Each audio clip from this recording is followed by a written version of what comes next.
स्वागत है आप सभी का। मैं हूं गीतू चौहान। बुलेटिन की शुरुआत करते हैं। खरगोन में लौटने लगी है शांति। सुबह 8 बजे से 12 बजे तक 4 घंटे की ढील दी जा रही है। प्रशासन ने दुकानें खोलने की इजाजत दी। शाम 4 से 8 बजे तक कर्फ्यू में छूट रहेगी। निर्धारित समय में दुकानें खोलने की इजाजत, वाहनों पर पाबंदी रहेगी। खरगोन में धीरे धीरे पटरी पर जिंदगी लौट रही है। तो ये बड़ी खबर खरगोन से। एक बार फिर से शांति बहाल होने लगी है खरगोन में। अब कर्फ्यू में भी ढील दी जा रही है। 2 समय निर्धारित किए गए हैं सुबह और शाम के लिए। 8 से लेकर 12 बजे तक सुबह, और वहीं शाम को 4 से लेकर 8 बजे तक सभी दुकानें खोली जा रही हैं। कर्फ्यू में छूट दी जा रही है। हालांकि वाहनों पर पाबंदी रहेगी, लेकिन लोगों को अनुमति दी जा रही है कि वो घर का जरूरी सामान ले सकते हैं। कुछ काम अगर करना चाहते हैं तो वो कर सकते हैं। तो 4-4 घंटे की ये छूट दी जा रही है। फिलहाल खरगोन में शांतिपूर्ण माहौल बना हुआ है, जिसके चलते ये छूट बढ़ाई गई है। तो पहले दिन में एक ही वक्त के लिए छूट दी जा रही थी, लेकिन अब ये 2 समय होगा, सुबह और शाम, और 4-4 घंटे का समय निर्धारित किया गया है। सुबह 8 से लेकर 12 बजे तक और शाम को 4 बजे से लेकर 8 बजे तक ये छूट दी जा रही है। तो कर्फ्यू में राहत दी जा रही है। 2 समय निर्धारित किए गए हैं सुबह और शाम के लिए। 4-4 घंटे का ये वक्त, जिस समय लोगों को थोड़ी छूट दी गई है। हालांकि वाहनों पर पाबंदी रहेगी। और ज्यादा जानकारी के लिए बात करेंगे संवाददाता मिथिलेश से। मिथिलेश, और क्या कुछ अपडेट मिल रहे हैं? फिलहाल क्या व्यवस्था है और कैसा माहौल बना हुआ है?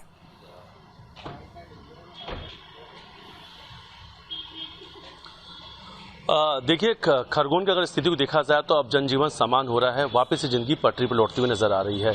इसी को देखते हुए प्रशासन ने अब रियायत देना शुरू कर दिया। छूट ज्यादा दी जा रही है। जो पहले कर्फ्यू के समय सुबह 10 से 12 बजे तक था, शाम को 3 से 5 था, उसका समय भी बढ़ा दिया गया। सुबह 8 बजे से लेकर 12 बजे तक और शाम को 4 से 8 बजे तक। यानी अब हम कह सकते हैं कि 8 घंटे की कर्फ्यू में छूट दी गई है। जैसे जैसे स्थितियां सुधरती जाएंगी और बेहतर होता जाएगा, एक-एक दिन के बाद में कर्फ्यू में रियायत दी जाने लगेगी। अभी इस वक्त में अगर देखा जाए तो अब सब्जी, मेडिकल, दूध डेयरी के अलावा भी जो जरूरत की चीजें, इलेक्ट्रॉनिक शॉप है, कृषि उपकरण से जो जुड़ी हुई जो चीजें हैं, तमाम ऐसे जो शॉप है उसे भी खोलने का निर्णय लिया गया है। वो दुकानें भी खोल दी गई हैं।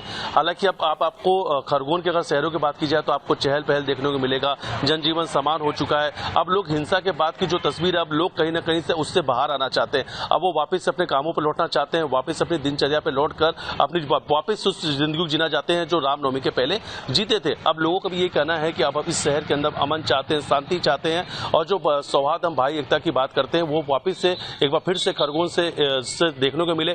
खरगोन एक बार फिर से वही मिसाल जो कायम करे जो पहले से था। मध्य प्रदेश के अंदर शांति का टापू खरगोन को कहा जाया करता था, लेकिन कुछ ऐसे असामाजिक तत्वों ने जिसने शहर की फिजा बिगाड़ा, अराजकता फैलाई। लेकिन अब अगर खरगोन की स्थितियां देखा जाए तो अब जो संवेदनशील इलाके, वहां से भी किसी प्रकार की कोई तस्वीर सामने नहीं आ रही है। हालांकि एहतियात के तौर पर पुलिस फोर्स मौके में मौजूद है। रैपिड एक्शन फोर्स जो है वो भी लगाया गया है। संवेदनशील इलाकों में फोर्स को लगा दिया गया, लेकिन जो शहरी सीमा की अगर बात करते हैं, मेन बाजारों में अब ज्यादा कोई पूछताछ नहीं कर रहा, रोका टाकी नहीं कर रहा, क्योंकि प्रशासन भी चाहता है कि धीरे धीरे से स्थितियों को समान कर दिया जाए। लोगों के मन के अंदर से जो खौफ है उसे भी खत्म किया जाए, वापिस से लोग अपने जनजीवन की सामान्य जनजीवन की तरफ आगे बढ़े। और वैसी तस्वीर अब खरगोन से देखने को भी मिल रही है। और बहुत जल्द ऐसा हो सकता है कि आने वाले समय प्रशासन बड़ा बदलाव करते हुए सुबह 6 बजे से लेकर शाम के 6 बजे तक कर्फ्यू में ढील दे दे। लेकिन प्रशासन का मानना है कि आने वाले दिनों में कई और कुछ कार्यक्रम भी होने हैं। उसको देखते हुए नाइट कर्फ्यू तो कहीं ना कहीं से जारी रहेगी सुरक्षा के लिहाज से, लेकिन जो दिन का जनजीवन सामान्य रहेगा। और खरगोन में ये स्थिति देखने को भी मिली। अगर पिछले 1 सप्ताह के अंदर बात की जाए तो दिन तो बिल्कुल सामान्य रहा। रात में ही कहीं 1-2 जहां से झड़प की तस्वीर बनी, पत्थर की सूचना सामने आई है। लेकिन पिछले 48 घंटे से अगर खरगोन की बात की जाए तो ऐसा कुछ भी तस्वीर सामने नहीं आ रही है, जिससे लेकर प्रशासन भी सुकून में है, पुलिस बल भी सुकून में है कि चलिए अब वापस से खरगोन के लोग जो हैं सामान्य जनजीवन की तरफ चल रहे हैं। और जो अराजक तत्व थे उनके खिलाफ भी कार्रवाई की जा रही है। और सबसे जरूरी ये था कि जो अराजक तत्व थे, दंगाई थे, उनके खिलाफ कार्रवाई की जाए, और लगातार कार्रवाई भी की जा रही है। लगातार FIR रजिस्टर्ड किए जा रहे हैं।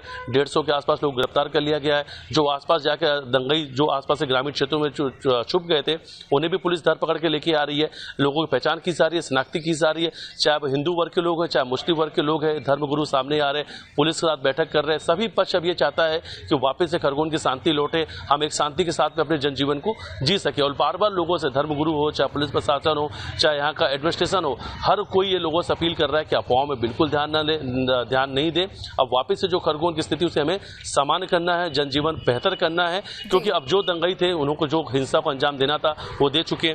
सर्वे का काम किया जा रहा है, लोगों को नुकसान कितना हुआ है, हर एक चीज को बारीकी से देखा जा रहा है। देखिए, जिन्होंने किया उनके गुनाह की सजा तो उन्हें मिलेगी, जो उनके गुनाह की सजा भुगत रहे आखिर उनको क्या क्या प्रोवाइड किया जा सकता है, मकान, सामान, उनके जनजीवन को कितना बेहतर बनाया जा सकता है, अब उस ओर प्रयास किया जा रहा है। तो अब हम देख सकते हैं कि अब खरगोन से एक पॉजिटिव खबर ये आ रही है कि अब लोग सब कुछ भूलकर एक साथ मिलकर अब खरगोन को आगे लेके जाना चाहते हैं।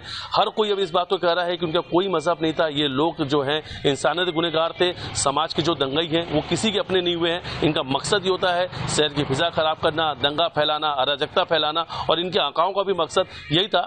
अब लेकिन जो दंगाई थे उन्होंने हिंसा को अंजाम दिया है, उन्हें सजा जरूर मिलेगी और लगातार सजा मिल भी रही है। लेकिन जो खरगोन के लोग हैं अब वो एक बार फिर से सकारात्मक जो चीजें हैं उस दिशा में आगे बढ़ रहे हैं। जी बिल्कुल मिथिलेश, आप हमारे साथ बने रहिए। तो कर्फ्यू वाले इलाके में राहत दी जा रही है और वहीं न्यूज स्टेट के हाथ खरगोन से हिंसा से जुड़ी एफआईआर की कॉपी लगी है। 2 एफआईआर कॉपी न्यूज स्टेट के हाथ लगी है। दंगाइयों ने आगजनी, पथराव और लूटपाट की घटना को अंजाम दिया था। रामनवमी के दिन खरगोन में हिंसा हुई थी। दंगा पीड़ित एफआईआर दर्ज करा रहे हैं। तो 2 एफआईआर की कॉपी न्यूज स्टेट के हाथ लगी है। ये एक्सक्लूसिव जानकारी हम आपको बता रहे हैं। दंगाइयों ने आगजनी, पथराव और लूटपाट की घटना को अंजाम दिया था और उसी से जुड़ी हुई 2 एफआईआर न्यूज स्टेट के पास है, उनके हाथ लगी है। रामनवमी के दिन खरगोन में हिंसा हुई थी, इससे जुड़ी हुई लगातार एफआईआर दर्ज की जा रही है। दंगा पीड़ित एफआईआर दर्ज करा रहे हैं और ऐसी ही 2 एफआईआर न्यूज स्टेट के हाथ लगी है। और ज्यादा जानकारी के लिए बात करेंगे संवाददाता मिथिलेश से। मिथिलेश, ये जो 2 एफआईआर हाथ लगी है, आखिर इस पर किस तरह के आरोप इस एफआईआर के अंदर दिए गए हैं?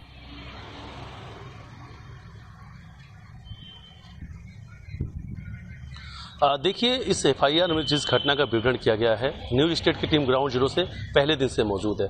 हम पहले दिन से ही अपनी खबर में दिखा रहे हैं कि उस दिन यहाँ पे क्या हुआ था। यहाँ पे आगजनी घटना को अंजाम दिया गया था, पेट्रोल बम फेंके गए थे, पथराव किया गया था, तलवार लेकर उपद्रव मचाया गया था, फायरिंग की गई थी। संजय नगर जब हम पहुंचते हैं तो संजय नगर से हमने दिखाया था पलायन की तस्वीर कि वहाँ घर के मकान के बाहर लिखा हुआ है कि यहाँ मकान प्लॉट बिका हुए हैं। लोग दहशत के बीच पलायन कर रहे हैं। वजह पलायन की ये थी, लोगों के घर जलकर खाक हो गए थे, उनके सामान जलकर हिंसा में स्वाह हो चुके थे, उनके घरों में लोगों ने पेट्रोल बम फेंके थे, पथराव किया था।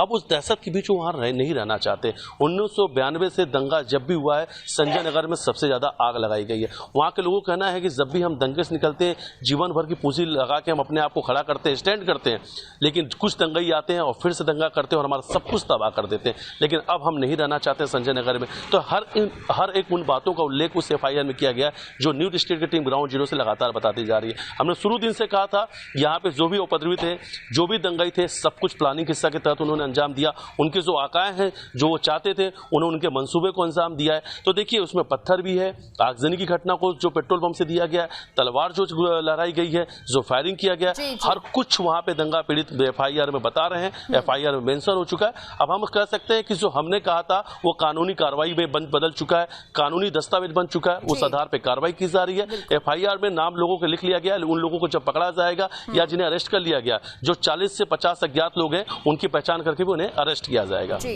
बिल्कुल, धन्यवाद आपका इस मिथिलेश पूरी जानकारी के लिए।